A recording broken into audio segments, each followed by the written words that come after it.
2009 সালে একই মঞ্চে আমি আর আল্লাহর ওলি একসঙ্গে ওয়াজ করেছিলাম।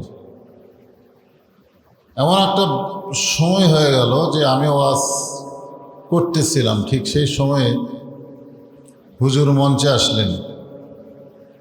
অনেক লোকেরা তাকে তাকবীর দিয়ে মঞ্চে নেওয়ার জন্য চেষ্টায় ছিলেন, কিন্তু হুজুর নিষেধ করলেন যে তরুণ একজন বক্তা, আমি খুব তরুণ ছিলাম তখন, সে এত সুন্দর আলোচনা করতেছে, আমি চুপি চুপি তার কাছে গিয়ে আলোচনা শুনব।